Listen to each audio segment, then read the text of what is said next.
Hello everyone. आज basically हम लोग स्टार्ट करने वाले हैं with the chapter labour. And इस पर्टिकुलर चैप्टर में मैं अगर आपको एक छोटा सा गाइडेंस दूं तो अगर आप ये वीडियो देख रहे हैं, आपके पेपर अभी एक दो दिन में ही हैं और आपको पता है कि मुझे समझ नहीं आ रहा मैं क्या पढ़ूं। ठीक है, ऐसी सिचुएशन में अगर आप ये वीडियो देख रहे हो, ठीक है, आई नो बहुत सारे बच्चे होते हैं इस सिचुएशन में ही ये वीडियो देखते हैं। तो मेरा रिकमेंडेशन उन बच्चों को ये रहता है कि बेटा शिवदास उठाओ, उसके क्वेश्चंस लर्न कर लो, रट लो एकदम। ठीक है। लेकिन हाँ, अगर आपके पेपर में है अभी एक हफ्ता है तो बेटा मेरा रिकमेंडेशन रहेगा कि आप इस वीडियो में समझ लो, न्यूमेरिकल क्वेश्चंस को एक बार समझ लो। मैंने जो थ्योरी डिस्कस करी है उस थ्योरी को एक बार समझ लो। इवन फॉर दो स्टूडेंट्स जिनके पेपर अभी एक दो दिन में है, मैंने लास्ट में वीडियो के थोड़े टुवर्ड्स द एंड में कुछ न्यूमेरिकल पोर्शंस, टर्नओवर रेशियो के ऊपर मैंने कुछ न्यूमेरिकल पोर्शन समझाया है। आप चाहो तो उन क्वेश्चंस को भी रेफर कर सकते हो। और ये जो पर्टिकुलर वीडियो है, ये बीकॉम ऑनर्स और बीकॉम प्रोग्राम दोनों कोर्सेज के लिए एप्लीकेबल है। थ्योरी क्वेश्चंस इस सब्जेक्ट में, इस चैप्टर में से बहुत ज्यादा आते हैं। न्यूमेरिकल क्वेश्चन एक टर्नओवर रेशियो पे आता है। एक और इंसेंटिव प्लान्स पे पहले क्वेश्चन आया करता था लेकिन अब नहीं आता है। तो हेंस इसीलिए वो मैंने यहाँ पे डिस्कस भी नहीं किया, बिकॉज वो इरेलीवेंट हो जाएगा आपके बीकॉम पेपर्स के बारे में ही मैं यहाँ पे सारा डिस्कशन कर रहा हूँ। तो वो काफी इरेलीवेंट हो जाएगा। तो प्लीज मेक श्योर कि आप ये जो सारा रिकॉर्डिंग्स हैं, सारी जो चीजें हैं, मटेरियल है, इन चीजों को अच्छे से वो करके ही आप इसको करें, कंटिन्यू करें, है ना। तो जल्दी से स्टार्ट करते हैं आज की क्लास। चलिए, थैंक यू। कंटिन्यू करते हैं जल्दी, राइट। चलो, let's quickly start with the discussion on the chapter labour. देखिए, लेबर चैप्टर जो है, मैं आपको अगर पहले एग्जामिनेशन पर्सपेक्टिव से बताऊं, लेबर चैप्टर जो है इसमें ना दो तरीके के क्वेश्चंस बहुत परसिस्टेंटली आते हैं। पहला आता है थ्योरी क्वेश्चन, जो कि मैंने 100% हर अटेम्प्ट में आपके पेपर में देखा है। मतलब लेबर में से 110% एक थ्योरी क्वेश्चन आपके पेपर में 110% आता है। सर, इसमें एक numerical yes. Question, numerical question है basically in relation to turnover. ठीक है। उससे रिलेटेड क्वेश्चन जो है वो आपके पेपर में कभी कभी देखा गया है। Sometimes it come, sometimes it doesn't come. But you need to know कि इसमें काफी सारे ना बोनस प्लान्स एंड काफी सारे प्लान्स हैं, Rowan plan, differential piece rate system. अच्छा, इन सब के ना पहले न्यूमेरिकल्स इंक्लूडेड थे आप लोगों के सिलेबस में, पहले के सिलेबस में, पहले के पार्ट में।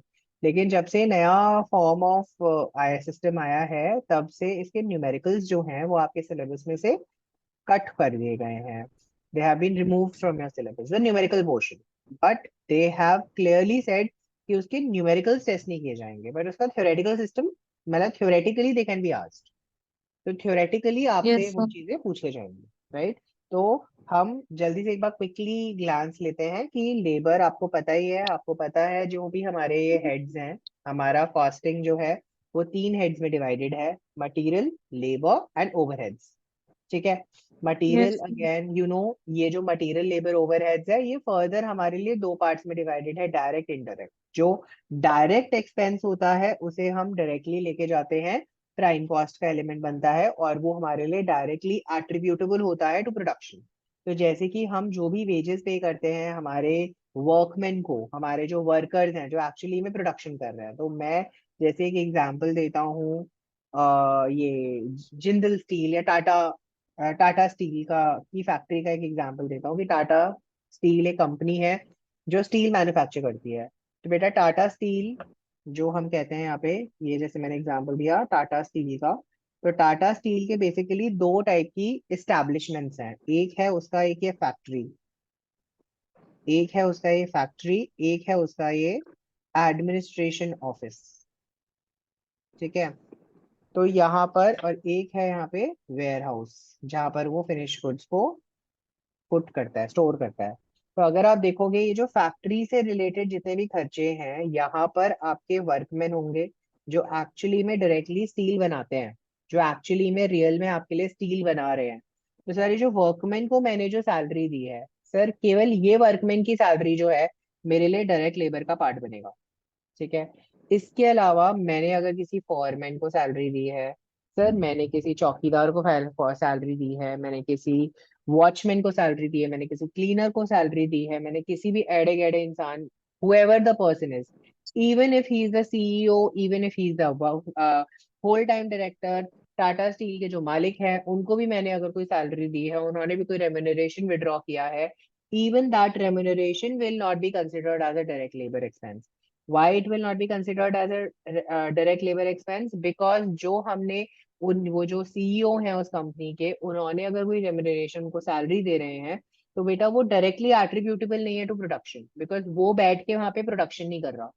नाउ इमेजिन अ सिचुएशन जहां पर वो जो टाटा स्टील का बेचारा मालिक है, वो बैठ के वहां पे पसीने में मस्त स्टील बना रहा है। It's not happening, right? It's not happening. So hence जो भी हम ये वर्कमैन को सैलरी दे रहे हैं, केवल वही हमारे लिए डायरेक्ट लेबर का हिस्सा बनता है। जहां पर जो अदर टाइप के सैलरीज हम दे रहे हैं, अदर टाइप की जो हम एम्प्लॉय कॉस्ट बेयर कर रहे हैं, ये सारा का सारा हमारे लिए एलिमेंट है इनडायरेक्ट लेबर का, राइट? अब सबसे पहला थ्योरी टाइप का question, what do you understand by the term labour and how do you classify labour in costing? तो आप सिंपली डिफाइन करोगे, लेबर का मतलब है एम्प्लॉय रिलेटेड कॉस्ट, जहां पर हम एम्प्लॉय को काम करने का कॉस्ट देते हैं।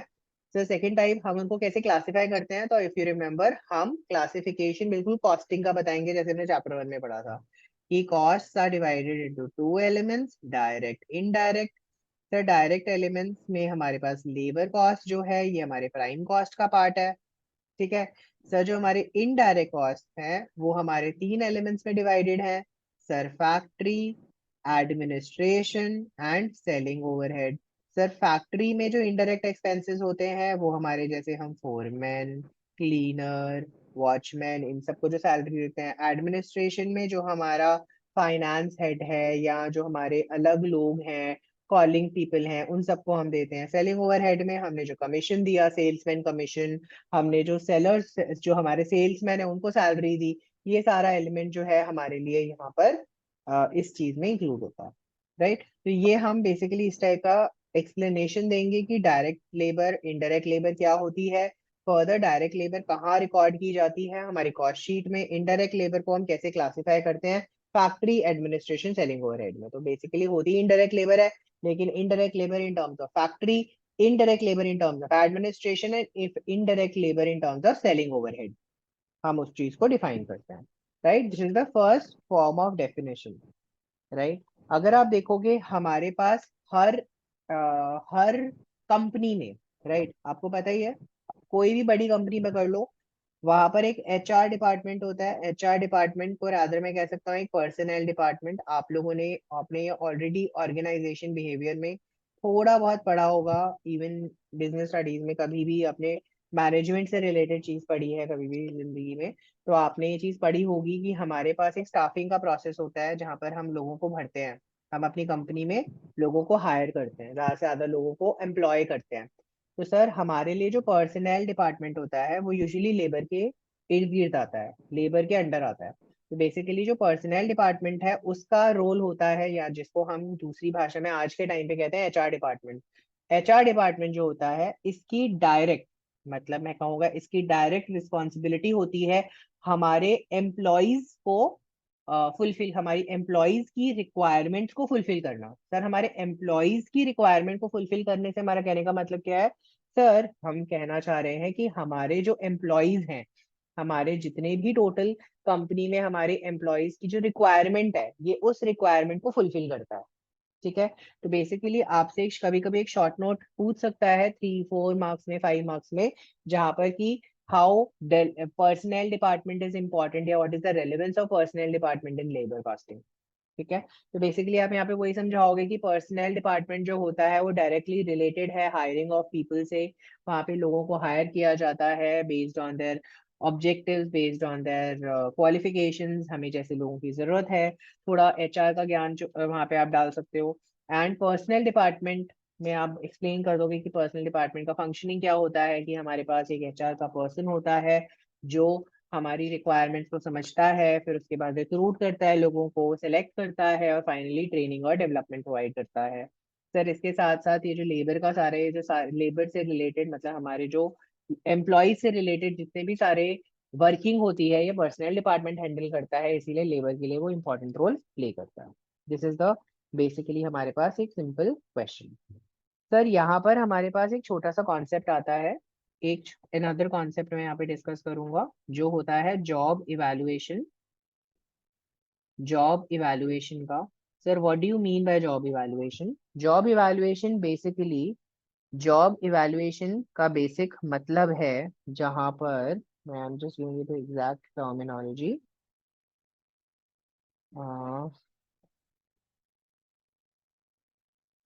When classification of different jobs are done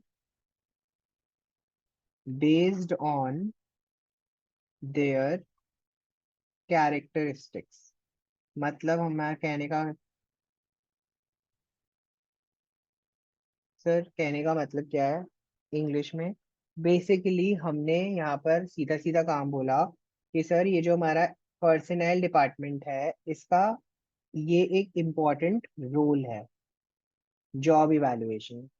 तो इसका मतलब सर इंसान को हम से फॉर एग्जांपल हमारे पास एक बेचारा चार्टेड अकाउंटेंट आया है, राइट? हमारे पास ना एक चार्टेड अकाउंटेंट आया है, उस बेचारे चार्टेड अकाउंटेंट को ना हमने फैक्ट्री में बैठा दिया कि तू भाई ये काम कर जरा यहाँ पे ना स्टील बना ले, स्टील मैन्युफैक्चरिंग कर ले, ठीक है? और हमारे पास एक मस्त वर्कर आया है और उस वर्कर को हमने मस्त एक एसी कमरे में बैठा दिया, हमने उसके रूम में बैठा दिया, तो एक काम कर हमारे लिए ना फाइनेंशियल लेजर्स बना दे।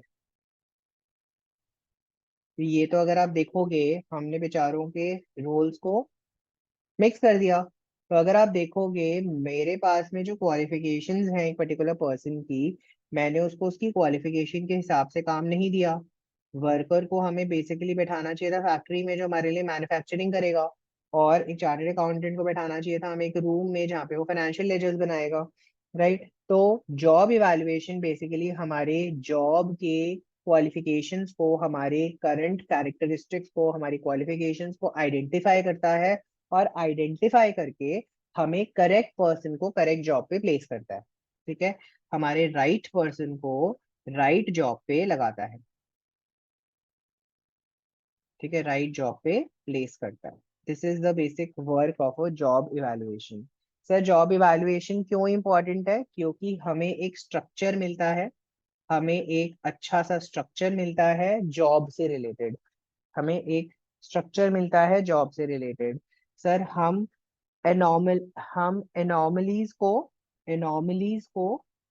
डिस्क्लोज कर सकते हैं। एनॉमलीज का मतलब हो गया एमोल्यूमेंट्स, जिसको हम कह सकते हैं हम क्या पे करना चाहते हैं, क्या पेमेंट्स हैं, क्या उनका फी स्ट्रक्चर है, पे स्ट्रक्चर होगा। और सर हमें जब न्यू वर्कर्स की रिक्वायरमेंट है हमें पता चल जाएगा, हमें न्यू वर्कर्स की रिक्वायरमेंट जब जब है, हमें अगर जॉब इवैल्यूएशन करेंगे तो हमें पता चल जाएगा। जैसे फॉर एग्जांपल हो सकता है जब हम चार्टर्ड अकाउंटेंट्स की बात कर रहे हैं, फाइनेंशियल काम बहुत ज्यादा है, बहुत ज्यादा काम आ गया, तो जब बहुत ज्यादा काम आ गया तो हमने क्या किया, हमने एक और चार्टर्ड अकाउंटेंट को हायर कर लिया जो दोनों मिलकर फाइनेंशियल लेजर्स लिखेंगे। तो होगा क्या इससे? सर इससे होगा ये कि हमें एक रिक्वायरमेंट की पता चल जाएगी कि आज हमें और लोगों की जरूरत है, ठीक है? सर इसके साथ साथ यहाँ पर एक छोटा सा कॉन्सेप्ट आता है जहाँ पर हम बोलते हैं मेरिट रेटिंग, ठीक है? जैसे मैंने यहाँ पे आपको एक कॉन्सेप्ट बताया जॉब इवैल्यूएशन, ठीक है? ऐसे ही एक और छोटा सा कॉन्सेप्ट है मेरिट रेटिंग का। मेरिट रेटिंग का कॉन्सेप्ट क्या होता है? जहां पर हम इंडिविजुअल पर्सन को, ठीक है, हम इंडिविजुअल पर्सन को उनके मेरिट के बेसिस पे इवैल्यूएट करते हैं। जैसे कहते हैं ना कि एचआर डिपार्टमेंट हमारे वो करेगा, क्या नाम है, हमारी रेटिंग्स करेगा, हमारे हमारे काम को देखेगा कि हमने काम कैसा किया, हमने काम अच्छा किया, हमने काम बुरा किया, है ना? हम हमने इंटेग्रिटी के साथ काम किया, हमने ग्रुप वर्क अच्छे से किया कि नहीं किया, हमारा क्वालिटी ऑफ वर्क डन कैसा था, ये सारी चीजें हम देखेंगे, राइट? तो मेरिट रेटिंग में बेसिकली ये सारी चीजें इन्वॉल्व हो जाती है, मेरिट रेटिंग में ये सारी चीजें कवर हो जाती है, ठीक है? तो सर एक छोटा सा पॉइंट हम यहाँ पे समझते हैं सर, जॉब इवैल्यूएशन और मेरिट रेटिंग में क्या फर्क हुआ। सर जॉब इवैल्यूएशन में हम ओवरऑल जॉब के काम को इवैल्यूएट करते हैं, इंसान को इवैल्यूएट नहीं करते। Sir whereas merit rating में हम एक इंसान जो हमने जिस प्लेस पे रखा हुआ है ना, उस इंसान को इवैल्यूएट करते हैं। जैसे a chartered accountant who is preparing the balance sheet of a company, ठीक है। जॉब इवैल्यूएशन में हम उस चार्टेड अकाउंटेंट, उस जॉब जो बैलेंस शीट बनाएगा, उस इंसान की जॉब को इवैल्यूएट कर रहे हैं। वेयर एज मेरिट रेटिंग में हम क्या कर रहे हैं, चार्टेड अकाउंटेंट जो इंसान हमारी बैलेंस शीट बना रहा है, हम उस इंसान की इवैल्यूएशन कर रहे हैं, उसने वो काम कैसे किया। तो जॉब इवैल्यूएशन में हम ये बताएंगे तुम्हें क्या क्या क्या क्या करना है। सर मेरिट रेटिंग में हमने ये बताया कि तुमने क्या क्या किया, क्या अच्छे से किया, क्या बुरी तरीके से किया, क्या तुम इम्प्रूव कर सकते हो, है ना। राइट, आई होप एक बेसिक सा कॉन्सेप्ट आपको क्लियर होना चाहिए। सर हम यहाँ पे बोल रहे हैं, एक और थ्योरेटिकल क्वेश्चन यहाँ पे बन जाता है जो होता है methods of job evaluation. Sir that what are the various methods of job evaluation, हमारे पास जॉब इवैल्यूएशन के लिए क्या क्या मेथड्स हैं। सर पहला मेथड जिसको हम बोलते हैं वो बोलते हैं रैंकिंग मेथड। सर पहला मेथड जिसे हम डिफाइन करते हैं वो कहलाता है रैंकिंग मेथड। रैंकिंग मेथड मतलब हमने जब जॉब को इवैल्यूएट किया, हमने हमने अलग अलग जॉब्स को अलग अलग रैंकिंग में डाल दिया। जैसे मैं फाइनेंस डिपार्टमेंट की बात कर रहा हूँ, तो we have a finance manager here. Sir finance manager के नीचे आ गया assistant finance manager. Sir assistant finance manager के नीचे मैंने दो असिस्टेंट्स रख लिए, असिस्टेंट वन असिस्टेंट टू। तो अगर आप देख सकते हो मैंने यहाँ पे ना इनकी रैंक्स डिफाइन करी है। मैंने क्या किया है, इनकी रैंक डिफाइन करी है। He is at the top level in the finance department, he is at the middle level and he is at the lowest level in the finance department. तो मैंने बेसिकली जॉब्स की rank निकाली, क्योंकि आप देख रहे हो ना यहाँ पे हम जॉब इवैल्यूएशन की बात कर रहे हैं। तो हमने सारे जॉब को ना एक रैंकिंग में डाल दिया।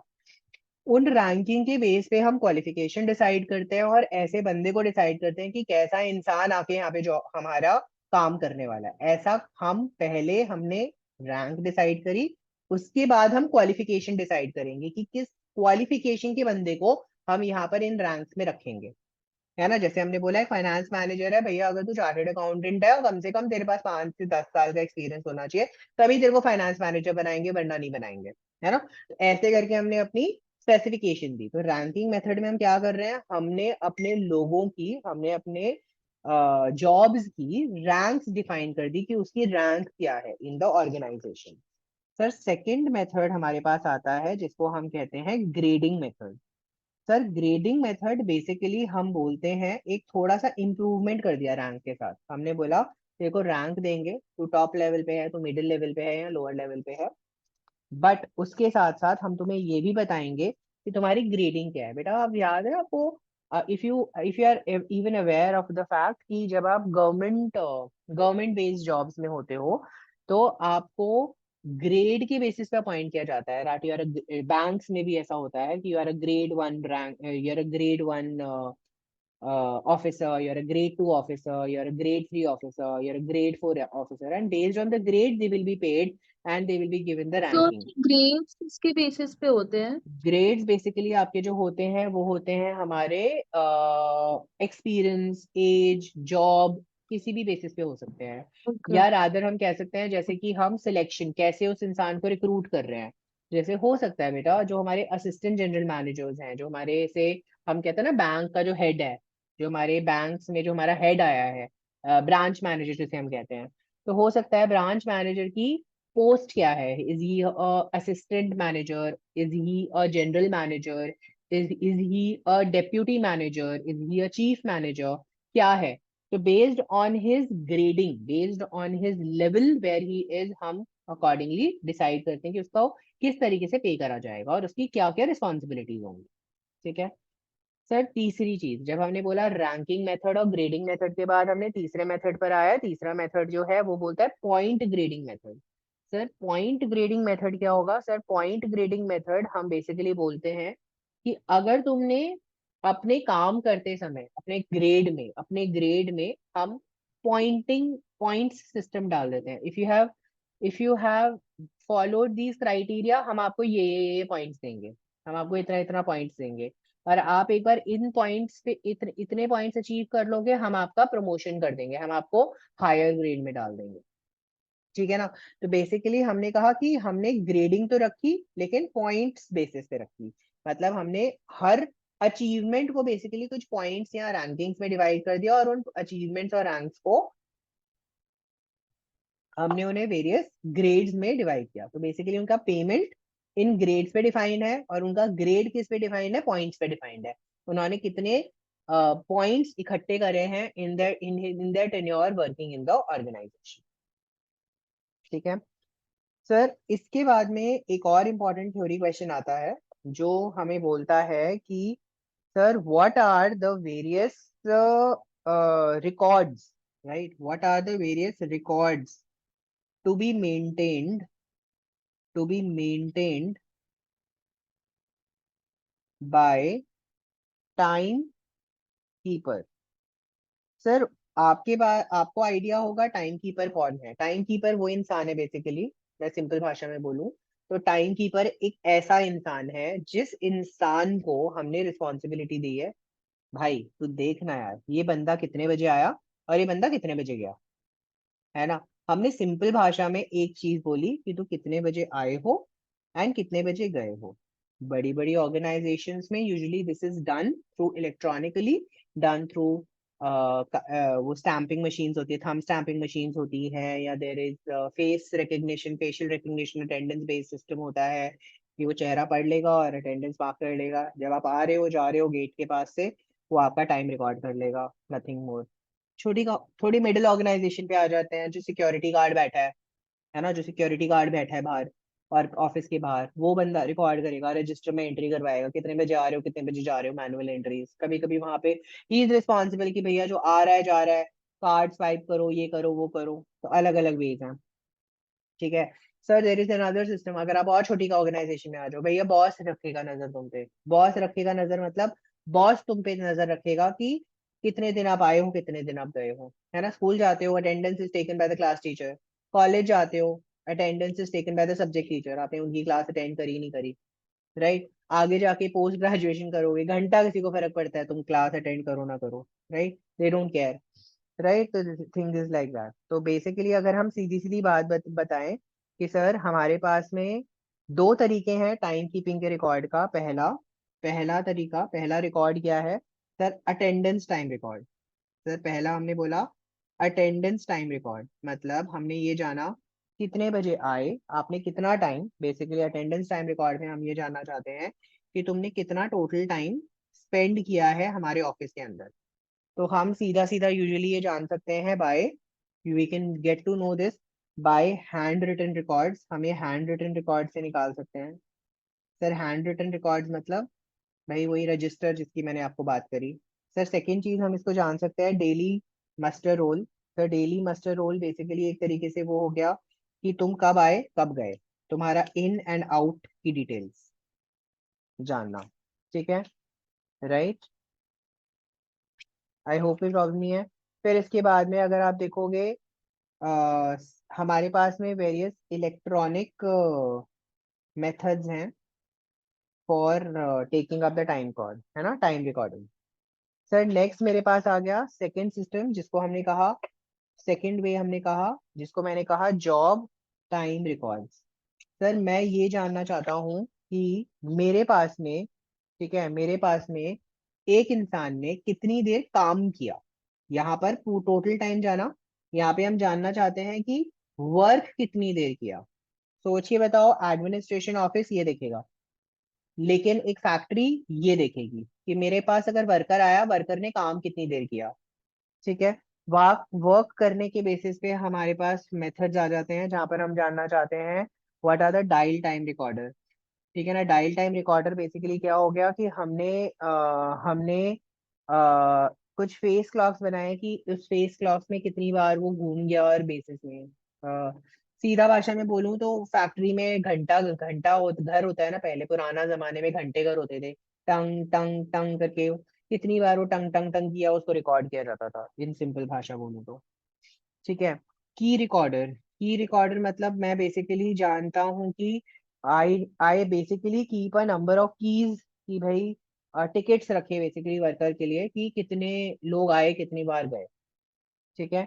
देन हम एक कार्ड टाइम कीपर रखेंगे, मतलब एक कार्ड रख लेंगे, हर एक एम्प्लॉय का एक कार्ड बना लेंगे, तो इतनी बार आया, आप इतनी बार आए, आप इतनी बार गए, है ना। We will just keep this card, ठीक है, we will just keep this card, right.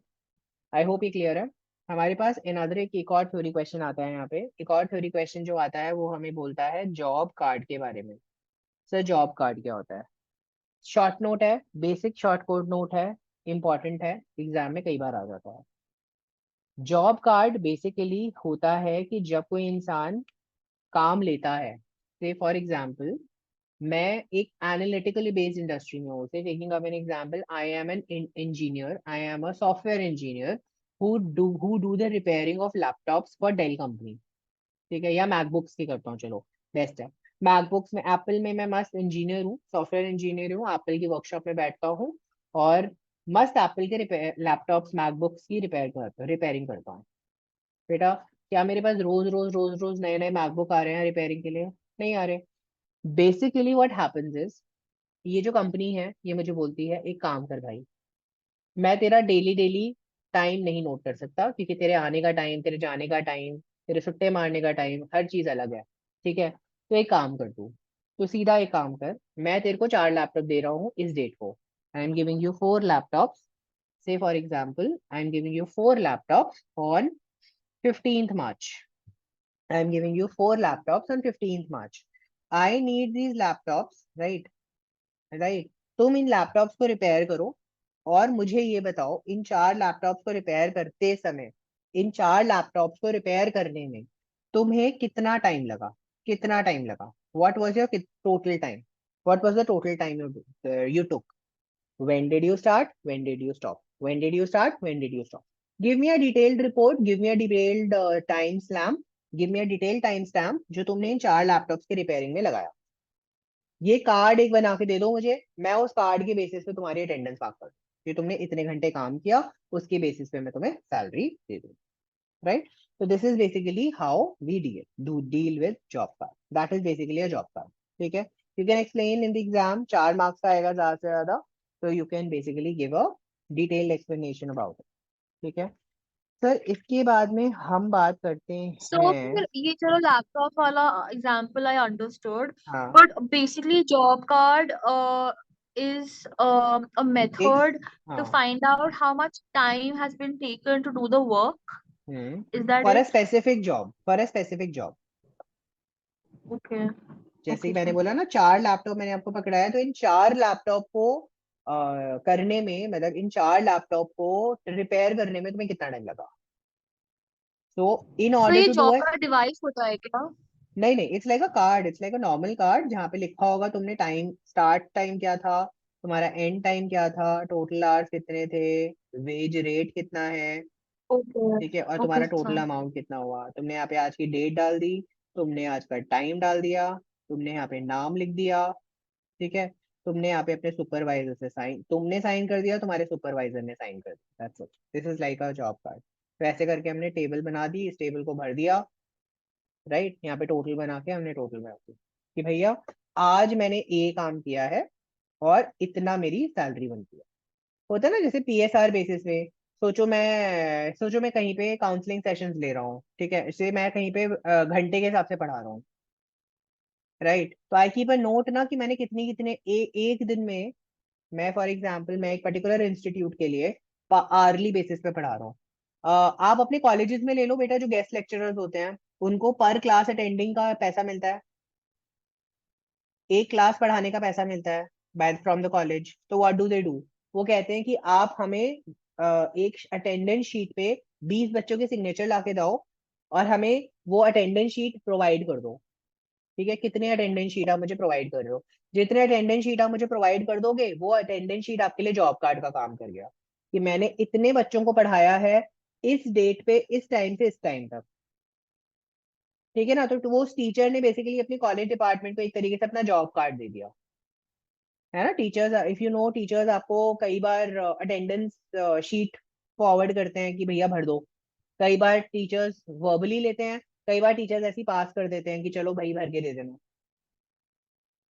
है ना। तो बेसिकली वो क्या है, एक तरीके से जॉब कार्ड है, it's like a presentation given to them. तो these are only for those teachers who are working on an per class basis, जो पर क्लास बेसिस पे आके पढ़ा रहे हैं।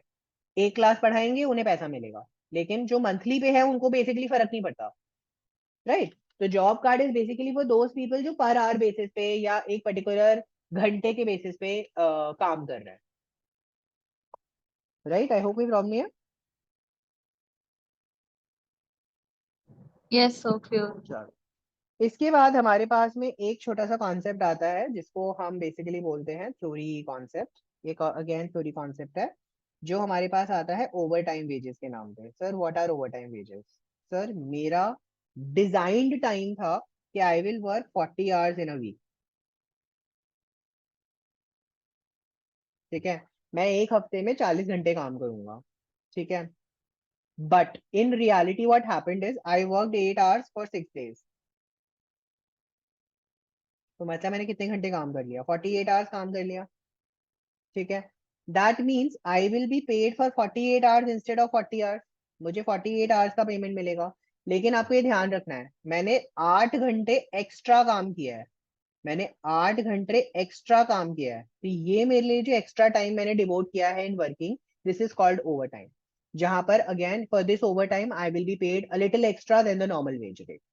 कितना एक्स्ट्रा है वो डिपेंड करता है person to person, place to place and organization to organization, but overtime का पैसा मिलता जरूर है। अगर आप एक्स्ट्रा काम करते हो तो आपको पैसा मिलेगा जरूर, है ना। यूजुअली कॉलेजेस में भी होता है कि अगर आप जाते हो, टीचर्स पढ़ाते हैं कॉलेजेस में, एक्स्ट्रा बैचेस पढ़ाते हैं, तो for that extra batches they are paid extra, तो उसके लिए वो ओवर टाइम करते हैं। मतलब उनका एक डिफाइंड टाइम पीरियड होता है, तुम्हें इतने घंटे काम करना ही करना है हफ्ते में, तुम्हें इतने घंटे क्लासेस लेनी ही लेनी है। लेकिन अगर तुमने उस डिफाइंड टाइम पीरियड से ज्यादा क्लासेस ले ली हैं तो तुम्हें ओवर टाइम का पैसा मिलेगा। उतनी क्लासेस नहीं ले पाए तो तुम्हारा पैसा कट जाएगा, you will be your amount will be deducted, right. तो इस ओवर टाइम का बेसिकली हमारे प्रोडक्शन, तो बेसिकली आप ओवर टाइम कब करवाते हो अपने एम्प्लॉयज से?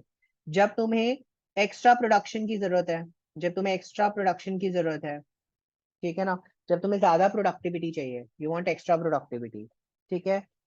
समटाइम्स हम यहाँ पे एक्स्ट्रा प्रोडक्टिविटी के साथ साथ हम यहाँ पे एक और चीज के लिए पे करते हैं जिसको कहते हैं नाइट शिफ्ट। रात को काम करोगे तुम्हें ज्यादा पैसा मिलेगा, दिन में काम करोगे नॉर्मल मिलेगा, लेकिन रात को आओगे ना तो हम तुम्हें ना एक्स्ट्रा पैसा देंगे।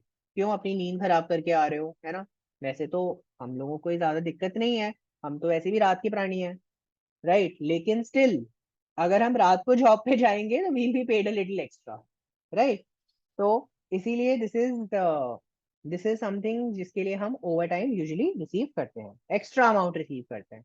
Over time is nothing but a little extra over and above the wages that you get for giving an extra time. तो यूजुअली नाइट शिफ्ट में होता क्या है, आप एक्स्ट्रा टाइम नहीं दे रहे हो, आप एक अलग सा टाइम दे रहे हो, यूनिक टाइम दे रहे हो जो नॉर्मल टाइम के इंक्लूडेड नहीं है, इसलिए तुम्हें एक्स्ट्रा मिल रहा है, तुम्हें एक्स्ट्रा पेमेंट मिल रहा है, ठीक है। तो over night shift allowance is a little different from over time, तो इससे कंफ्यूजन नहीं करना, राइट। आई होप यहाँ तक कोई प्रॉब्लम नहीं है। हाँ, okay. Now we are moving on. एक अब हम जो हमारा next part of the chapter है वो बेसिकली बात करता है लेबर टर्नओवर्स के बारे में, राइट। बेसिकली टर्नओवर से हमारा कहने का मतलब क्या है कि हमारे ऑर्गेनाइजेशन में जो लोग काम कर रहे हैं, कितने लोग काम कर रहे हैं, कितने लोग हमारी कंपनी से छोड़ के जा रहे हैं। तो basically we want to know that how many people are entering into our organization, how many people are leaving from our organization, how frequent is this happening। अगर आपको याद हो, अभी रिसेंट में एक बहुत बड़ा गूगल का न्यूज में भी बहुत दिनों में बहुत आया था, जहाँ पे टीसीएस का आया था कि the attrition rate is very high, lot of people are leaving और lot of people are sacked from the job. लोगों को निकाला जा रहा है, उसका अट्रिशन रेट बहुत लो, उसका अट्रिशन रेट बहुत हाई हो गया है। लोगों को फोर्सफुली निकाल दिया जा रहा है कंपनी से, and the share price is also reducing वगैरह वगैरह। तो ये बेसिकली सर हम तो लोग या तो पर्सनल रीजन से एग्जिट करते हैं या उनको निकाला जाता है, तो या निकाला टर्नओवर जाता है, मींस व्हाट मतलब? बोथ वेज नहीं इट इज मतलब बेस्ड। हाँ, टर्नओवर लोगों का अच्छा, निकलना टर्नओवर मतलब बेसिकली। अगर फोर्स खुद निकाला है तो भी इंक्लूडेड है, और अगर खुद हाँ, छोड़ा है तो भी तो इंक्लूडेड है? भी इंक्लूडेड है। ओके। मतलब निकलना, ओके। निकलना is important, leaving is important, people leaving the okay. Organization is important. Plus इसमें हम ये भी देखेंगे बेटा कितने नए लोग भी ऐड हो रहे हैं। हम लोगों को निकाल रहे हैं ऑब्वियसली, तो बेसिकली लोगों को हायर भी तो करेंगे ना। बैठ के उसका सीईओ थोड़ी ना बैठ के सारे फाइनेंशियल बनाएगा या काम करेगा, राइट। हम लोगों को हायर भी करेंगे। ऐसा थोड़ी ना है कि हम जब अट्रिशन कर रहे होते हैं, हम लोगों को निकाल रहे होते हैं, तो हम केवल निकालेंगे निकालेंगे, हम किसी को हायर नहीं करेंगे, किसी नए बंदे को रखेंगे नहीं। ऐसा नहीं होता, कभी नहीं होता, किसी ऑर्गेनाइजेशन में नहीं होता। हम नए लोगों को हायर तो करेंगे ही करेंगे, जो बहुत ज्यादा कंपीटेंट होंगे, जो बहुत ज्यादा अच्छे लोग होंगे, उनको तो हम हायर करेंगे ही। तो बेसिकली जो टर्नओवर है, ये बेसिकली मुझे ये बता रहा है, मेरे से मैं कहता हूँ 2021 में मेरे पास में 10,000 लोग एम्प्लॉयज थे। 2022 में मेरे पास 9,900 एम्प्लॉयज थे। 2023 में मेरे पास 10,100 एम्प्लॉयज थे, हैं मतलब। ठीक है, ये मैंने बात कर ली ए कंपनी के बारे में। मैं बात कर रहा हूँ बी कंपनी के बारे में। सर 2021 में मेरे पास 2,000 एम्प्लॉयज थे। 2022 में मेरे पास 1,000 एम्प्लॉयज हो गए। सर 2022 में मेरे पास 1,100 एम्प्लॉयज हो गए। अगर आप देखोगे दोनों कंपनीज में से इसका टर्नओवर, ऑब्वियसली ए कंपनी का टर्नओवर थोड़ा बेटर होगा, क्योंकि लोग अगर निकल रहे हैं और लोग हायर हो रहे हैं तो कम, बहुत कम लेवल पे हो रहे हैं। मतलब the percentage of the change is quite less, है ना। वेयर अगर आप देखोगे कंपनी बी में the percentage is very different, बहुत हाई परसेंटेजेस है। तो हेंस यहाँ पे टर्नओवर रेशियो थोड़ा डिफरेंट होगा और ज्यादा होगा। तो हेंस हम बेसिकली जो टर्नओवर रेशियोज निकालना चाह रहे हैं, ये बेसिकली इसी चीज के लिए निकालना चाह रहे हैं, कितने लोग मेरी कंपनी को छोड़ रहे हैं, कितने लोग मेरी कंपनी में आ रहे हैं। Basically we are trying to find out that ratio. theoretically let's try to understand basically labor turnover is the rate of displacement of the personnel employed in an organization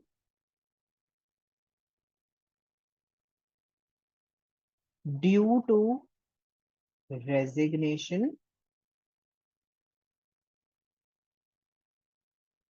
retirement और retrenchment, right. मैंने लोगों को चाहे वैसे निकाला हो या ऐसे निकाला हो, ये सारे टाइप के लोग हमारे पास यहाँ पे इंक्लूड हो जाएंगे, और सबको हम यहाँ पे बेसिकली इंक्लूड करेंगे। सबकी वैल्यूएशन में हम यहाँ पे इनको इंक्लूड करेंगे, राइट। टर्नओवर की कैलकुलेशन में हम इंक्लूड करेंगे। बोलता है if the rate of labour turnover is मोर,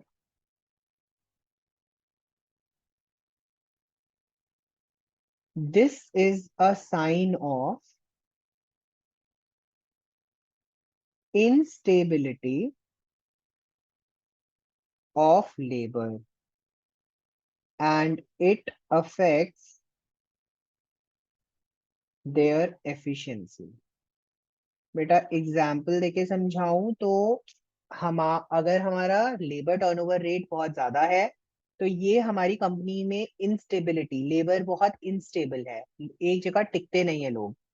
अब प्रॉब्लम लोगों में भी हो सकती है ना। प्रॉब्लम लोगों में भी हो सकती है कि लोग टिकते नहीं है, या प्रॉब्लम मैनेजमेंट में भी हो सकती है कि मैनेजमेंट इन्हें टिका नहीं पा रही है, ठीक है, और लोगों की एफिशिएंसी अच्छी नहीं है, ठीक है।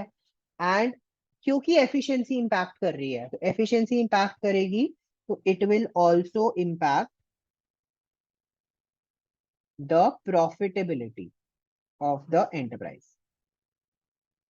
हमारे एंटरप्राइज की प्रॉफिटेबिलिटी भी इंपैक्ट करेगी,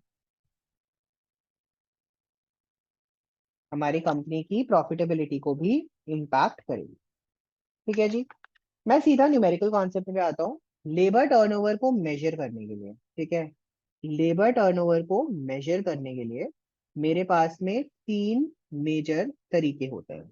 I have three major ways to measure labor turnover. Sir पहला होता है separation rate, separation rate method. Sir इसको बोला जाता है number of separations. Sir number of separations से हमारा कहने का मतलब क्या है, कितने लोग हमारी कंपनी से दूर हुए, ठीक है। नंबर ऑफ सेपरेशंस, कितने पर्टिकुलर एम्प्लॉयज हमारी कंपनी से दूर हुए, divided by average number of workers, है ना, during a particular period into 100। Obviously हम इसे परसेंटेज में डिफाइन करना चाहते हैं। This is the first method of measurement of labor turnover. Second method is called replacement rate. Sir replacement rate method basically हमारे को क्या नाम, हमें क्या डिफाइन करता है, सर नाम बोलता है कितने लोग हमने रिप्लेस करे, है ना। तो नंबर ऑफ पर्सन्स रिप्लेस्ड, है ना, in an organization during a particular period of time divided by average number of workers, average number of workers into 100, है ना। 100 से तो मल्टीप्लाई करना ही है क्योंकि हम परसेंटेज निकाल रहे हैं। Sir last but not the least we have the flux rate method. So the flux rate method is basically a mixture of the first two methods. ये first two methods का mixture है। इसका हमारा formula basically होता है, हम बोलते हैं जो हमारे नंबर ऑफ सेपरेशंस हैं, ठीक है, नंबर ऑफ सेपरेशंस जो हमने ऊपर वाले मेथड में लिखे, और नंबर ऑफ रिप्लेसमेंट्स जो हमने सेकंड वाले मेथड में करे, ठीक है। हम क्या करेंगे बेटा, इन दोनों का ना एवरेज निकालेंगे, इन दोनों का एवरेज निकालेंगे और इस पूरे को डिवाइड कर देंगे bye average number, bye average number of workers से, ठीक है। सर एक मेथड तो ये है। सर दूसरा मेथड बोलता है, दूसरा मेथड बोलता है कि एक काम करो सर, ये जो न्यूमरेटर है ना, इसका एवरेज मत लो, इसका एवरेज मत लो, मतलब लिखो number of separations plus number of replacements divided by average number of workers. सीधा सीधा कैलकुलेशन कर दो, इंटू 100 तो दोनों में हो गए, है ना, तीनों में हो गए, राइट। कोई प्रॉब्लम तो नहीं है। तो ये हमारे तीन मेथड्स हैं। Let's try to solve this with the help of examples. अच्छा बेटा एक चीज सोच के बताना, ये जो हम वैल्यूएशन निकाल रहे हैं ये एक पर्टिकुलर नंबर ऑफ डेज के लिए निकाल रहे हैं, स्पेसिफाइड पीरियड के लिए निकाल रहे हैं, ये हम एक स्पेसिफाइड पीरियड के लिए निकाल रहे हैं। तो मुझे अगर ईयरली, या मैं कहता हूं मुझे अगर इफेक्टिव रेट निकालना है, तो मैं कैसे निकाल सकता हूँ। सर जो भी मेरा टर्नओवर का रेट आया है, जो भी मेरा टर्नओवर का रेशियो आया है, इनटू 365 अपॉन जो मेरे नंबर ऑफ डेज है, या फिर 12, अगर महीने में दे रखा है तो इंटू 12 कर दोगे upon number of months. Example में कराऊंगा तो ज्यादा अच्छे से समझ आएगा, राइट, एग्जाम्पल में कराता हूँ तो ज्यादा अच्छे से समझ आएगा। Let's come to illustration number 3.3 on page number 150। Let's come to illustration 3.3 on page number 150। बेटा अगर आप देखोगे मेरे को sir first, 365, sir 365 divide by 12 divide by what? Divide by 12 नहीं है वो, और है, इट इज और, इट अच्छा इज ईदर 365 365 और 12 मंथ्स। बेसिकली 365 इसीलिए क्योंकि अगर डेज के टर्म्स में है, और अगर टाइम में बेसिकली अगर वो है, क्या नाम है, अगर वो उसके टर्म्स में है, मंथ्स के टर्म्स में है, तो it comes out to be 12, ठीक है ना, अगर मेरा टाइम जो है, ठीक है। आई होप यहाँ तक कोई प्रॉब्लम नहीं है। चलिए moving on to the next element, हमारे पास एग्जाम्पल इलस्ट्रेशन नंबर 3.3। आपको बेटा 1 अप्रैल 2016 के नंबर ऑफ वर्कर्स बता रखे हैं 950, और 30th अप्रैल 2016 के आपको नंबर ऑफ वर्कर्स बता रखे हैं 1050। क्या आप इन दोनों की हेल्प से आप एवरेज नंबर ऑफ वर्कर्स निकाल सकते हो, क्या आप एवरेज नंबर ऑफ वर्कर्स निकाल सकते हो, that will come out to be 950 plus 1050 divided by 2। So हो गया 2000 बाय 2, मतलब 1000 वर्कर्स हो गए, राइट। बेटा आपको क्वेश्चन में बता रखा है ये क्या हो गया 1000, ये मेरे एवरेज नंबर ऑफ वर्कर्स हो गए जो मुझे डिनोमिनेटर के लिए चाहिए, रिमेम्बर। तो ठीक है, अगर आप देखोगे मेरे को क्वेश्चन में बोला है नंबर ऑफ वर्कर्स जिन्होंने क्विट करा, जिन्होंने क्विट करा जॉब को, राइट। मुझे बस एक सेकंड देना। हाँ हेलो, या मुझे बेटा नंबर ऑफ वर्कर्स जो कंपनी से क्विट कर रहे हैं वो मुझे दे रखे हैं 10, और जिनको मैंने डिस्चार्ज किया है, डिस्चार्ज मतलब मैंने उन्हें बोला चलो भगो यार, निकलो यहाँ से, है ना, तुम्हारी जरूरत नहीं है हमें, वो मुझे दे रखा है 30।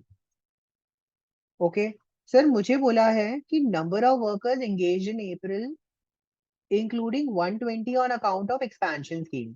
मतलब सर ये जो मेरे नंबर ऑफ, ये जो मेरे 120 मेरे को बोला है कि एक्सपेंशन स्कीम के तहत, एक्सपेंशन स्कीम के तहत मेरे पास में अप्रैल मंथ में, अप्रैल मंथ में मेरे पास में जो एंगेज्ड वर्कर्स है, मतलब जो काम हमेशा कर रहे हैं, वो है 140।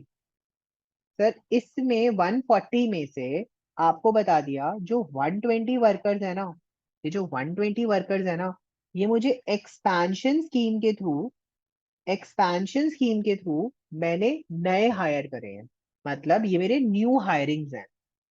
सर अगर 120 मेरे लिए न्यू हायरिंग्स हैं, इसका मतलब ये जो 140 में से 120 न्यू हायरिंग्स हैं, इसका मतलब 20 को मैंने रिप्लेसमेंट्स दिया है, 20 लोगों ने रिप्लेस किया है एक दूसरे लोग, एक दूसरे को, है ना। तो मेरे पास नंबर ऑफ रिप्लेसमेंट्स जो दे रखी है क्वेश्चन में, वो दे रखी है 20 रिप्लेसमेंट। ठीक है, मैं फिर से वंस अगेन रिपीट कर रहा हूँ कि मेरे पास में अप्रैल मंथ में मेरे पास में एंगेज्ड लोग थे 140, और मुझे ये बताया है कि 120 लोग जो हैं वो एक्सपेंशन के तहत मैंने नए हायर करे हैं। इसका मतलब इन दोनों का जो डिफरेंस होगा, ये मेरे रिप्लेसमेंट्स हैं, कि मैंने इतने लोगों को नया ऑफर नहीं दिया, कि पुराने लोग ही आए हैं मेरे पास नए काम के लिए, उन्हें मैं कहूंगा 20 रिप्लेसमेंट, राइट। इन्हें मैं कहूंगा 20 रिप्लेसमेंट, इन्हें मैं कहूंगा 20 रिप्लेसमेंट्स, राइट। तो ये जो 20 रिप्लेसमेंट्स हैं, ये मेरे लिए कहाँ काम आने वाले हैं सर, ये मेरे पास रिप्लेसमेंट मेथड में काम आने वाले हैं। सर ये तो जो दो लोग हैं, इनको मैं क्या कहने वाला हूँ, इनको मैं कहने वाला हूँ कि जिन्होंने मेरी कंपनी को छोड़ा है। How how many of them are there sir, they are 40। अगर आप देखोगे मेरे को मेरी रिक्वायरमेंट के लिए, मुझे मेरी रिक्वायरमेंट के लिए सारी चीजें मिल चुकी हैं। सर मेरा पहला method, first method was separation method. ठीक है, the first method is was separation method. The separation method meant number of separations, number of separations divided by average number of workers, average number of workers into 100. Sir, the number of separations that we are having here is 40. Number of लोगों ने जो छोड़ा मेरी company को, है ना, छोड़ दिया, किसी भी रीजन से छोड़ा हो, चाहे मैंने उन्हें सैब आउट किया हो या उन्होंने खुद क्विट करा हो, और एवरेज है मेरे पास 1000 into 100। यू कैन सी मेरे लिए यहाँ पे रेट होने वाला है 4%। Number two sir is replacement method, right, replacement method. अगर आप देखोगे रिप्लेसमेंट मेथड में मेरे पास होने वाले हैं number of replacements, number of replacements divided by average number of workers into 100. So that's going to be 20. How did I calculate that? 140 minus 120 divided by 1000 into 100. So I got this to be 2%, right? I hope I'm clear. So lastly, I have number 3 that we call it flux method. The flux method was ऊपर के दोनों findings को divide कर दो. So it is number of separations plus number of replacements divided by average number of people. So this comes out to be 40 plus 20 divided by 1000 into 100. That's going to be 6%. Sir मुझे यहाँ पे निकालना था equivalent number of days. ठीक है, तो sir अगर आप देखोगे इक्विवेलेंट परसेंटेज अगर मुझे निकालनी है, equivalent percentage would be, sir मेरे पास है 4% इंटू, सर मेरे टोटल नंबर ऑफ डेज कितने हैं 365। सर मैं चाहूँ तो यहाँ पे अप्रैल मंथ ले रहा हूँ तो 1 मंथ भी ले सकता हूँ, है ना, अपॉन 30, या मैं इसको कर सकता हूँ 4% इंटू 12/1। ठीक है, मेरे पास आंसर आ गया, देख लीजिए यहाँ पे मेरे पास आंसर आ गया 48.67% जब मैं इसे सॉल्व करूंगा। सर ये बेटर 12 बाय कॉस्टिंग में 1 क्यों? अच्छा, बिकॉज सिर्फ 12 अप्रैल है मंथ, एक इसलिए। महीने का है, राइट। तो बेसिकली कॉस्टिंग में हम डेज अगर मेंशन्ड हो तो हम डेज के हिसाब से कैलकुलेशन करें, वो ज्यादा कन्वीनियंट और बेटर ऑप्शन है इन कंपैरिजन टू मंथ्स। देखो जहां पे हमें मंथ्स का डेटा दे रखा है, डेज का डेटा नहीं दे रखा, वहां पे मंथ कैलकुलेट करो, लेकिन कॉस्टिंग में days method is consider to be a better option. अब मैं सेकंड वाले में अगर देखूंगा तो 2% इंटू 365/30 अगेन, तो आप देखोगे मेरा यहाँ पे रेट आ जाएगा 24.33%। Last but not the least अगर आप फ्लक्स मेथड में देखोगे मेरे पास हो जाएगा 6% into 365/30, which would be 73%। Right, जैसा कि मैंने आपको बताया था, बहुत ही चुन्नू सा कॉन्सेप्ट है, बहुत ही वाहियात कॉन्सेप्ट है, बहुत ही बेसिक सा कॉन्सेप्ट है। एग्जाम में अगर आता है 6 मार्क का क्वेश्चन इसमें से आ जाता है, 2 marks for each method. Right, okay sir. Illustration okay sir. Number 3.4। ठीक है, ऑन पेज नंबर 151 अगर आप देखोगे the cost of accountant computed the labour turnovers, मतलब उसने लेबर टर्नओवर्स निकाले हैं। बेटा उसने बोला कि फ्लक्स मेथड में मेरा जो लेबर टर्नओवर है वो है 10%, रिप्लेसमेंट मेथड में मेरे पास जो लेबर टर्नओवर है वो है 5%, एंड सेपरेशन मेथड में मेरे पास जो लेबर टर्नओवर है वो है 3%। मतलब इस केस में मुझे टर्नओवर उन्होंने दे दी। क्वेश्चन में बोलता है अगर मेरे रिप्लेसमेंट्स जो हैं वो 30 है ड्यूरिंग द क्वार्टर। आपसे क्वेश्चन में बोला है बताओ कितने लोगों को हमने रिक्रूट किया और ज्वाइन किया, और कितने लोगों को हमने निकाल दिया, बाहर निकाल दिया। ठीक है, हमने कितने लोगों को बेसिकली बाहर निकाल दिया कंपनी से।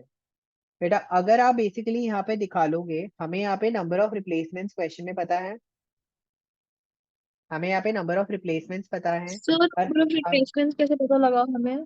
हमें सो गिवन है बेटा दिया हुआ है क्वेश्चन में, क्वेश्चन इट्स में। Given in the question. अच्छा, यस। राइट, और अगर आप देखोगे मेरा रिप्लेसमेंट मेथड के हिसाब से दे रखा है 5%। तो आप देख सकते हो, बोल सकते हो ना 5% is equal to 30 upon average workers. That means average workers कितने हो जाएंगे, एवरेज वर्कर्स हो जाएंगे 30 डिवाइडेड बाय 5%, है ना, which will be 600 workers. Right, sir अगर मुझे yes average sir. Number of workers पता चल गए और मुझे सेपरेशन मेथड पता है, तो क्या मैं नंबर ऑफ सेपरेशन निकाल सकता हूँ? बिल्कुल निकाल सकता हूँ। तो 3% is equal to number of separation upon average workers. That means number of separation कितने हो जाएंगे, 600 का 3%, and that would be how much,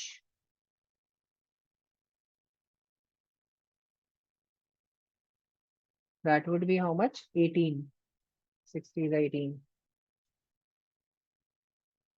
right, that means आपको एक पॉइंट का आंसर तो मिल ही गया कि सर मेरे लिए मैंने कितने लोगों को डिस्चार्ज किया है, कितने लोगों को बाहर निकाला है। सर मैंने 18 लोगों को बाहर निकाला है। ठीक है जी, यहाँ तक तो आई होप क्लियर है। सर मेरे लिए last but not the least मुझे ये जानना है, सर मेरे लिए कितने लोगों को मैंने रिक्रूट किया है ना, रिक्रूट एंड ज्वाइन। सर इनके लिए मुझे क्या चाहिए? सर इसके लिए मैं क्या करूंगा, फ्लक्स मेथड को यूज करूंगा। सर फ्लक्स मेथड में हमारे पास ऑलरेडी आपको पता है सेपरेशंस प्लस एडिशंस या रिप्लेसमेंट्स, है ना, divided by average workers. Sir we know separations हमें पता है, एवरेज वर्कर्स हमें पता है, और इसका रेट भी हमें पता है 10%। निकाल लोगे? मेरे ख्याल से क्वेश्चन बहुत आसान है, right? Yes sir. On a very similar note, on a very similar note, आपको इलस्ट्रेशन 3.5 दे रखा है। इलस्ट्रेशन 3.5 में भी आपको यहाँ पे रिप्लेसमेंट्स की जगह आपको इन्होंने क्वेश्चन में दे दिया what are the number of separations, मतलब हमारे सेपरेशंस कितने हैं। तो सेपरेशंस के हेल्प से और परसेंटेज से आप एवरेज वर्कर्स निकाल लोगे, उसके बाद आप रिप्लेसमेंट्स निकाल लोगे, उसके बाद फ्लक्स में पुट करके हेल्प से आंसर सॉल्व कर लोगे। जल्दी बताइए, कोई प्रॉब्लम तो नहीं है? आई होप यहाँ तक सब कुछ क्लियर है, यस सर। राइट? अब हमारे पास यहाँ पर एक छोटा सा यस सर। कॉन्सेप्ट बनता है, एक छोटा सा थ्योरी कॉन्सेप्ट है, जैसे मैंने आपको बताया अभी स्टार्टिंग में कि ये हमारे पास इंसेंटिव प्लान्स पहले न्यूमेरिकल्स में आते थे, ठीक है? अब ये थ्योरी रह गए हैं, नाउ ओनली थ्योरी क्वेश्चन कम, ठीक है? तो सर हमारे पास में सबसे पहला प्लान आता है, अगर आप आओगे पेज नंबर 160 पे, अगर आप आओगे 160 पे, तो मेरे पास सबसे पहला प्लान आता है जिसको हम कहते हैं हाल से, या Halsey Weir plan, Weir premium plan, ठीक है? ये हमारे लिए हाल से या Halsey where premium plan के नाम से बोला जाता है।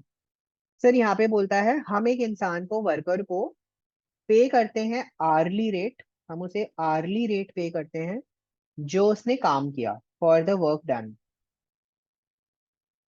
ठीक है? फॉर द वर्क डन हम एक स्टैंडर्ड टाइम डिफाइन करते हैं, हम एक स्टैंडर्ड टाइम डिफाइन करते हैं, एक स्टैंडर्ड टाइम डिफाइन करते हैं कि कितने दिन उसे काम करना चाहिए, हमें कितने दिन उसे काम करना चाहिए, स्टैंडर्ड टाइम डिफाइन करते हैं।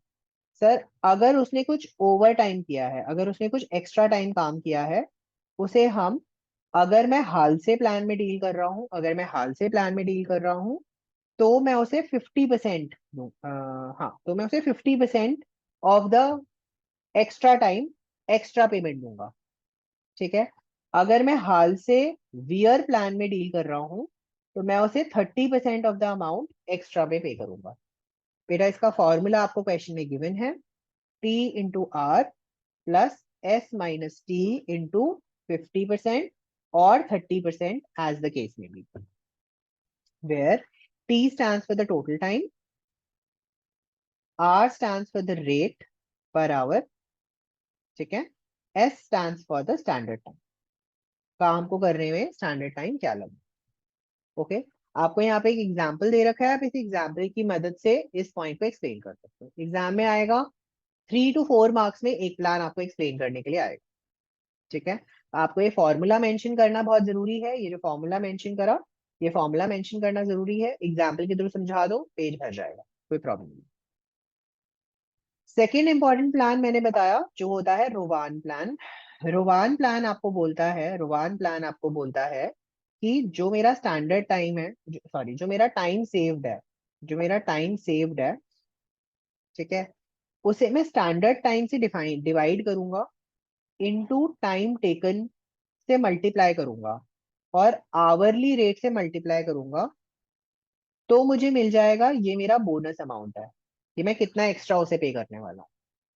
सर मैं उसे जो टोटल पेमेंट देने वाला हूँ ना, वो देने वाला हूँ time taken into hourly rate plus bonus जो मैंने ऊपर निकाला।